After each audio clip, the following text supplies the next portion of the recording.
మీరందరూ కూడా చాలా కష్టపడితేనే ఈరోజు నేను స్థాయిలో ఉన్నాం. కొండమురళి గారికి కూడా నెక్స్ట్ ఎమ్మెల్సీ నామినేషన్స్లో 2015లో వస్తుంది. ఎందుకంటే ఇప్పుడు 4 ఉండడం వల్ల మొన్న టికెట్లు ఆశించడం వల్ల కొంతమందికి ఇవ్వడం జరిగింది. నెక్స్ట్ వచ్చే ఎమ్మెల్సీ ఎలక్షన్స్ 2015లో దాదాపు 2025లో దాదాపుగా 30 ఖాళీ అవుతా ఉన్నాయి. అందులో కొండమురళి గారు తప్పకుండా ఎమ్మెల్సీగా రాబోతూ ఉన్నారు. మా డాటర్ చిట్టక్క కూడా అప్పుడప్పుడు వస్తూ ఉంటుంది, వెళ్తూ ఉంటుంది. ఎందుకంటే రాబోయే రోజుల్లో ఆమె కూడా ఒక లీడర్. మొన్ననే ఛాన్స్ ఉండే, కానీ మాకు లాస్ట్ మినిట్లో చెప్పారు పర్కాలు తీసుకోండి అని. అప్పటికి మేము ప్రిపేర్ అవ్వలేదు, లేకపోతే 2 తీసుకునే వాళ్ళము. కాబట్టి రాబోయే రోజుల్లో కొండా సుస్మితా పటేల్ కూడా ఒక లీడర్గా ఎదగాలనేటువంటి ఉద్దేశంతో ఉంది రాజకీయంగా.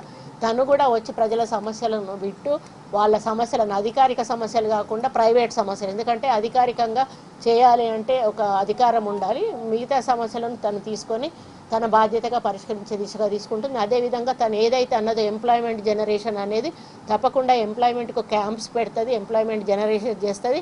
మహిళలకు కూడా ఉపాధి కలిగించడానికి స్మాల్ స్కేల్ ఇండస్ట్రీస్ కూడా డెవలప్ చేయాలని మేము ప్లాన్ చేస్తాము. వరంగల్లో అది కూడా చేసి మహిళలకు పని కల్పించి వాళ్ళకు కూడా కొంత ఉపాధి కల్పించే కార్యక్రమం చేయబోతా ఉన్నాం. కాబట్టి అన్ని రకాలుగా అభివృద్ధి కానీ సంక్షేమం కానీ ఈరోజు సమస్యలు కానీ అన్నీ కూడా మేము దృష్టిలో పెట్టుకొని మా పరిపాలన ముందుకు తీసుకెళ్తాం. కాబట్టి దానికి ప్రజల సహకారము, పత్రికా విలేకరుల సహకారము, నాయకుల సహకారం అన్నీ కూడా ఉండాలని కోరుకుంటూ